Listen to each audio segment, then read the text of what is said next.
Hey everyone, how's it going? Back with another video from me, the accessibility guy, and in this video I am going to talk all about the pros and the cons of my new 1-month-old iPad. On Monday last week, which was the 18th, turned a month old, and I ran some tests on it for 5 days, and not too happy with the result. Each day I did a test of both of my iPads, of my 5th and 6th iPad, which are the iPad 6 from 2018 and the iPad Air 5 with the new M1 superpowered chip in it from 2022. So let me start with on Monday. Well, from 4 years ago when I bought my iPad 6, which is this one. For the first week that I got it, I ran some tests on it, like battery drain test and screen brightness test and sound and tests like that I ran for tests. Here's the test for the first test, and I did the battery drain test on April 3rd of 2018, and I got the iPad 6, which is not the Pro after all. I misunderstood on April 2nd, 2018, and it came out on March 27th, 2018, so I got it brand new, but I keep it because it has got I tell you in a moment. So enough said test time. So I love doing tests, especially Apple Tech tests, but not writing a test for a school or an exam. So battery drain test, and wow, I was blown away at it. The iPad 6, 4 years ago, gave me a whopping 15 hours and 9 minutes of screen time on it, which is crazy and nuts. Compared to now the brand new 36-day-old iPad Air 5, which I found out last night that people usually use it for gaming, so thoughts, why, and I used to be a gamer big time, like I became to a point of a video game obsession, and it was bad. I was losing weight by skipping weeks, and used to play non-stop for about a solid 9 hours straight. Maybe I might be overthinking. And sometimes I would pee my pants, no story. But moving on to this new iPad Air 5 in purple Wi-Fi model, only really nice, but turned out not for me.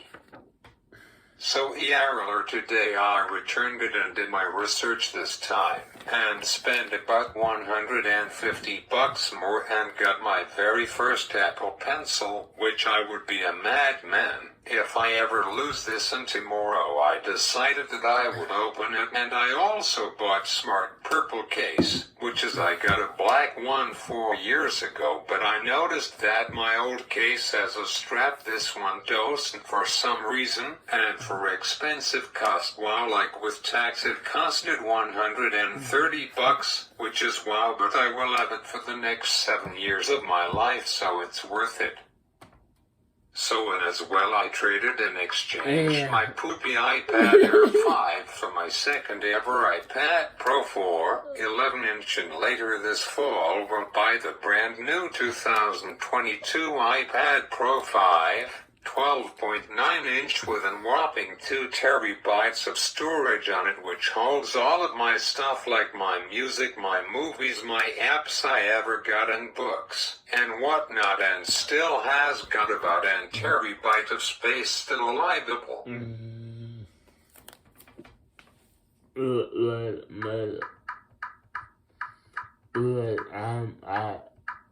So in this iPad Air 5, which I don't have anymore, but here's a picture of it I got from Google. It gave me a stocking only 10 hours, 15 minutes from full charge to empty, which I should have done my research before I went out and buy it a month ago. Always do your research. I thought it would be the best of the best, because it just came out from the factory in California. They have got one there and one in China.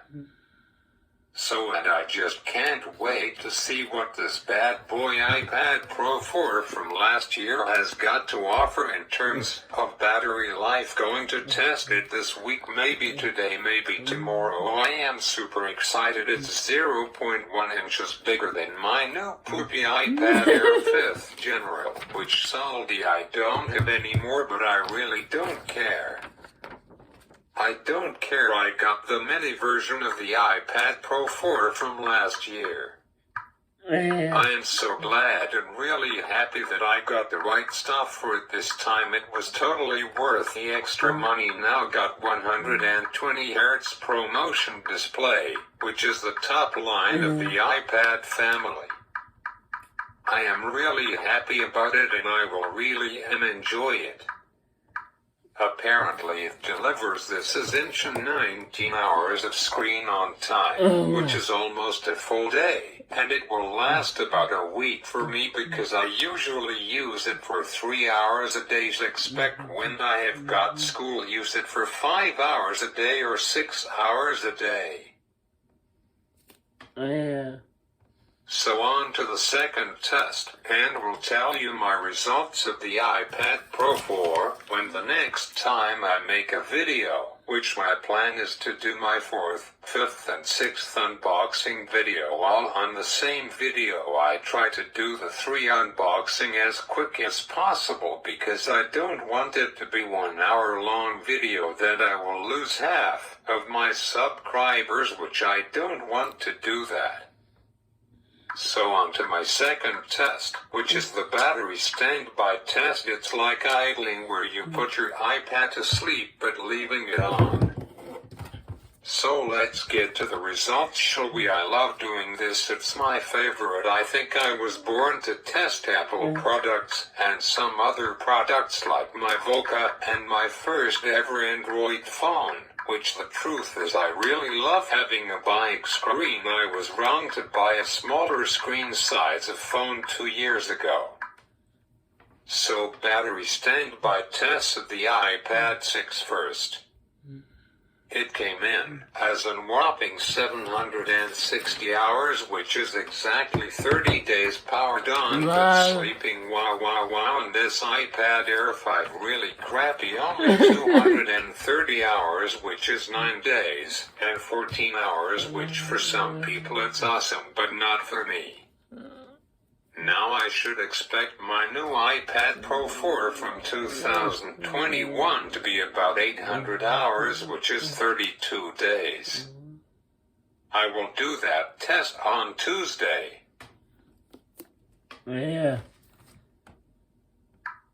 On to test number 3, which is the sound test, which the iPad Air 5 came in at 89.3 decibels, which is louder than my phone, which pretty long, but wait for it, iPad 6 it came in as 92 decibels, which is measured in sound waves. Google it to find out more about it, and I think on my new iPad Pro it gives me apparently up to 95 decibels, which is outstanding for a tablet. It really isn't later in November, when I get the bigger, newer version of my iPad Pro. Apparently it can get up to 102 decibels like a rock concert. Not really. Like a chainsaw. Wow, 102 decibels, are you kidding me? Thoughts tripping my mind. That is what all of the cool guys says on YouTube Shorts. I have been watching some of them when I couldn't sleep at night, like last night. Don't ever drink Coke made by Chivia. It has got about 300 milligrams of caffeine, and it's almost like drinking a Red Bull, which has 470 milligrams of caffeine in it, which is about 2.5 coffees. Caffeine is a drug. Thoughts a fun fact. It really is. If you look on the Googler, it can tell you. So anyways, on to the last test, shall we? And brightness test is my last test, and brightness is measured my nits, which is 500 nits is the usual seeing comfortable level for indoors, and about 1200 outdoors. And Dad, you never know, I will tell you in a minute. Well, my iPad 6 delivers up to 1100 nits of brightness. My iPad Air 5 delivers up to 700 nits of brightness, which the iPad Air models are bad. Never buy an Air. Thoughts my mistake. I didn't do my research on it, just went for it and I hated it. I really did. I feel for all of the people out there to have the Air, even you Tim Cook. Sorry, I wasn't happy with it at all, but I really like the color purple is my favorite in my wallpaper. And I had found it on Google and added it to my wallpaper home and lock screen. It was nice, and as well as my iPhone SE2 from 2020. Soon I will do it on my Motorola phone, which I really am enjoying it. Have it for almost 2 months already. Got it as mine on the 1st of March, and just got 3 days ago my first update on it, which is Android 12 that will be saved for another video. Now get this, apparently my new iPad Pro 4 from last year can go up to 1600 nits of brightness. Thoughts like as bright as the sun, but not. I am overthinking again. So thoughts crazy. Hey, I wonder how many nits of brightness the sun is. Probably 1 million or something like that. Wow, I just looked it up on the Googler. Wow, on my old new iPad 6th General from 2018. And what are you, Hannah Montana, kidding me? And whopping 1.6 billion nits of brightness the sun is. There's no phone or TV in the world with that much brightness. Oh no, thoughts crazy, dude. I never would have ever thought of that thought ascension, and wow, I am speechless, have no words. Wow.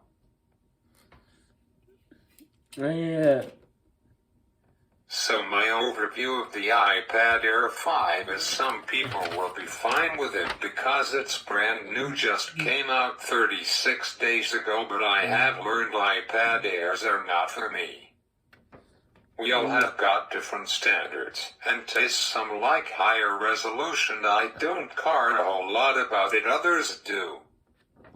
I am all about the battery, and we have come to my final test, which is the battery specs in terms of mAh, which the battery is measured. And let's start with the iPad Air 5. Came in at the lowest score, which is 7,600 mAh, wow, which is higher than my first ever Android phone. Really happy about it.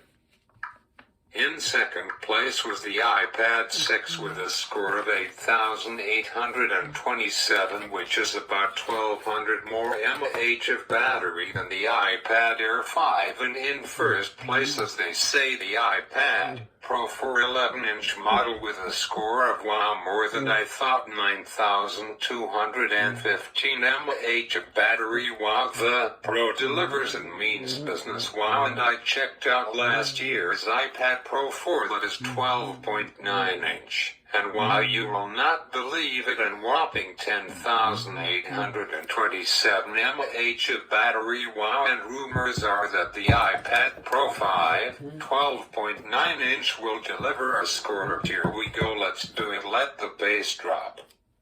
And new world record of beating any phone and tablet in the world. The number is, you are going to crap your pants when you hear this. 11,200 mAh of battery. What say what, and throw the defending champ of battery power out of the water, which was the 2020 Samsung 20 Ultra 5G with 10,800 mAh battery on it. Thoughts crazy, an inch, and I just can't believe it.